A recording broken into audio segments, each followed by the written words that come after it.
I think the fundamental premise I have here is that, as I said earlier on, AI is moving at a very, very fast pace. Yes, whether you can argue whether it's exponential or not, right? So, but some of the advances that are happening is definitely exponential in terms of the number of parameters of a model, the adoption that's now going on. All of those are, in fact, sort of lending credence to the sort of the exponential nature. Not everything may be exponential, but at least some of those. So from a technology perspective, even if the technology is progressing at an exponential pace, the question I think we as society and as individuals need to answer is, does it mean that we also need to adopt it at that exponential pace? What is the right pace at which society should essentially adopt these technologies?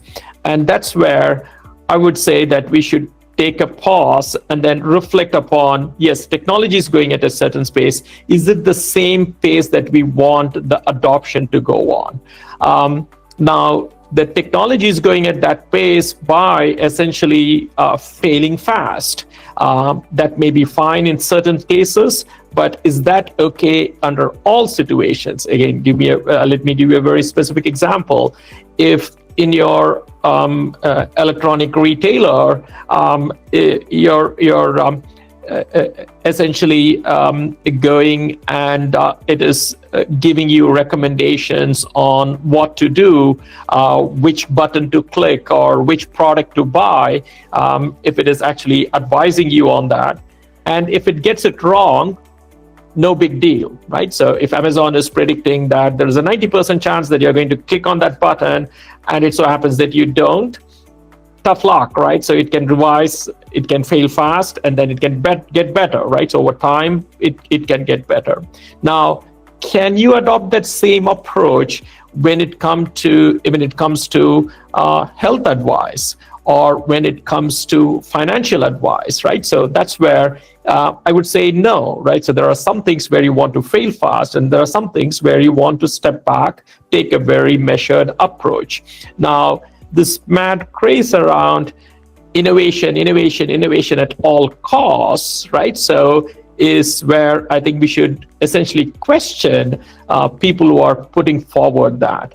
Now, I think there is an underlying more cultural bias that I think everyone has. It's not just whether it's you're coming from the west or east or north or south. There is this worship of technology. So technology, as someone said, I think Yuval Harari said, technology is the new religion, Homo Deus, right? So it's really Homo sapien. Yeah, so Homo Deus. So we think technology is God. So technology has to be right. If it is exponential, it is intelligent, then we surrender to it, just as slaves surrender to their God, right? So that's the approach.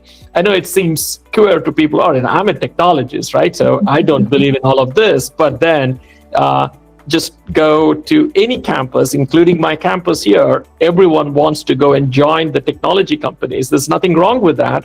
And what I often encourage my students is that's only 10% of the economy. If that 10% of the economy really has to be successful, there's the other 90% of the economy that needs to buy that 10% of the technology. If they don't buy that, then this 10% will vanish tomorrow.